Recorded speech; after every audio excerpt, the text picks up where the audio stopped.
Hey folks, today we're going to be doing an automatic transmission service on this 2008 BMW X3 E83. So this BMW has about 103,000 miles on it. I just had the transfer case actuator problem where I had to go under there and change that out. So we're going to do the automatic transmission service as well.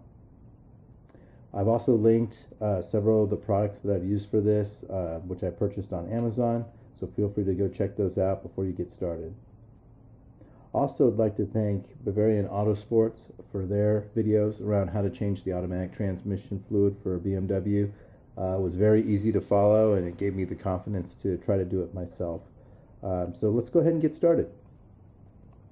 All right, before we get started, I just wanted to show you guys a couple of things here that we're going to use for this transmission fluid service. Funnel here, because as it's draining, we want to try to catch as much as we can and direct it into the oil drain pan, which I'm going to be using.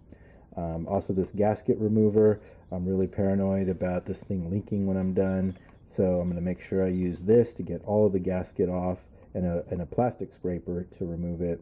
That way when we put on this new gasket, and we have a really nice seal. I do have the new gasket here. I'm just being really careful not to set it on this workbench or get any particles to contaminate it, so just make sure that stays nice and clean. I also have this ultra black Forma gasket. I'm not going to actually form the gasket. I'm just going to put a little bit on these corners to kind of tack it down so it doesn't move once I get it on the clean automatic transmission pan. And then you got your filter here, which we're going to go ahead and put in. Brake clean, so that we can clean up that automatic transmission pan. And then we got our Dexron 6 here, it looks like. So look at your owner's manual, see whatever you need, but that's what I need for my GM transmission in this BMW. And then I have a oil catch pan, and then I just put it in this oil container here so I could take it to my auto parts store and recycle it. And then you're going to need, of course, torque wrenches and all of that. So let's go ahead and get started.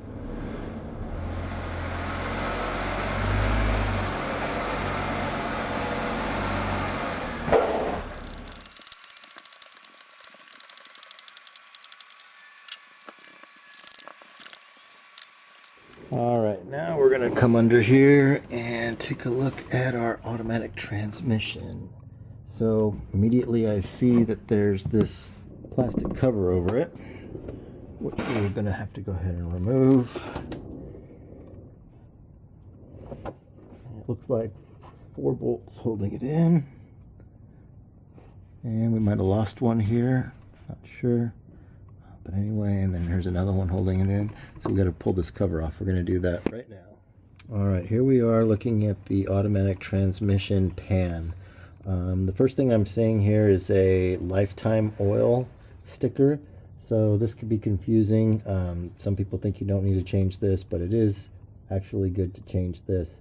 Not flush it, but just to change what you can here. All right, I wanted to inspect this, but I forgot that the fluid will start coming out when you open the fill plug, because when you actually want to fill this up with the transmission fluid, you pump it in there until it starts coming out, and then you have to actually start it and warm it up, and then it will actually take a little bit more.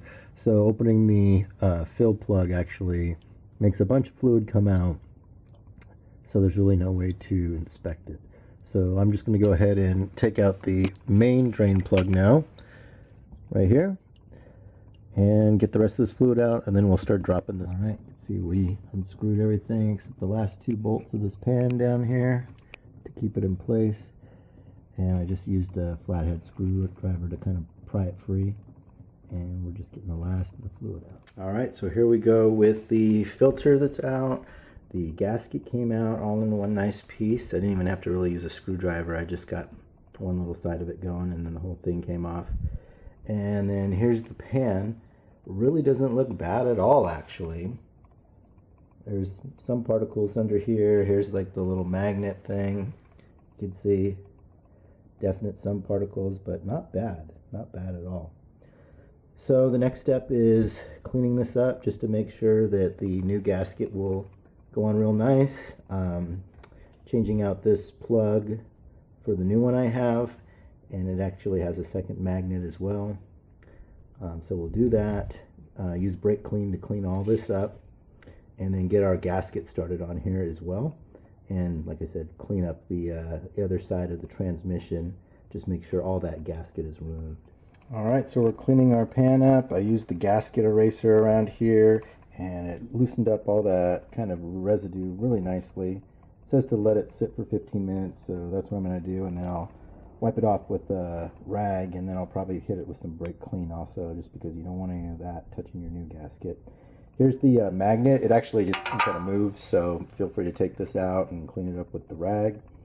So you can see it's looking a lot better, and we'll put this back together in about 15 minutes now. Alright, so I went ahead and put the filter back in. This filter came with a little O-ring, but I went ahead and just reused what was already in there. So the one I found in there, I tried getting it out for a couple minutes with a screwdriver, but it was really in there. And it seemed to, when I put the new filter in without it, seemed to go in just fine, and it's holding in place. So I'm just going to reuse the one that's in there. Hopefully that doesn't come back to haunt me. And then I cleaned up all this right here just by spraying some brake clean on a rag and just going around it. And you can see it cleaned up real nice. And it's probably about time that our gasket eraser is finished. So let's go and finish up with the pan, and then we'll put it back on. Alright, there's with the Forma gasket on there, just so it acts as like a little tacky glue so that my new gasket sticks nicely. Alright, I went around with the Forma gasket, put a nice little layer on, and then spread the gasket over, make sure it's fitting right. And then if you have OCD like I do, you can even use these little clamps just to make sure it's held in place, or you can maybe use the new or the old bolts just to make sure everything's lining up just the way you want it to. And I'm going to let that dry for maybe like 10-15 minutes just to make sure it's staying where I want it to, and then this thing can go back in. Alright, pan's back on. Bolts are finger tight in this outward spinning spiral pattern so that the pressure on the gasket gets pushed to the outsides of the pan. So I'm going to go do that now. Alright, so we put the pan back on, tightened everything to 8 Newton meters, I think, or 8 foot-pounds. And now we're just going to, I filled it up actually with fluid. Took about 2 3/4, almost 3 bottles of fluid. And then now I heard you're supposed to start it up, get it up to operational temperature, take this plug out, and then keep filling it up. So that's what I'm going to do now. Just a side note, I'm making a big mess under here, so just make sure you do something to catch all this fluid. There's just a bunch. Hey, just a side note, when you're messing with these bottles, it took me a second to figure out, but you actually want to pop this top open, and once that's all the way open, whoops, you can actually unscrew this then. And then there's a little hose in there, which I just put my pump around and pumped everything out. All right, we're all done. I started the engine, put it in reverse and drive a couple of times, got it up to about 100, 105 degrees Fahrenheit. Then I started taking off the cap and filling it up more, and it used quite a bit actually. It used almost all the bottles that I have. So either I didn't get all the fluid out of the bottles, or maybe I just used more, I don't know. But you can see under there it's a pretty big mess, and here are what the bottles look like when they're done. So I went through all of those. I'm going to take it for a ride in a little bit, but you just button up the bottom. I didn't see any leaks coming from the pan, which I was happy about. And that's almost done with this service. All right, so we've been driving this for around 2 weeks now, and no leaks from underneath the car. So the automatic transmission service was definitely a success. Just again want to thank Bavarian Autosport for publishing the how-to video on how to do this on YouTube. It definitely gave me the confidence to go ahead and tackle this myself. And if you thought this video was good, feel free to like it, or even subscribe to the channel.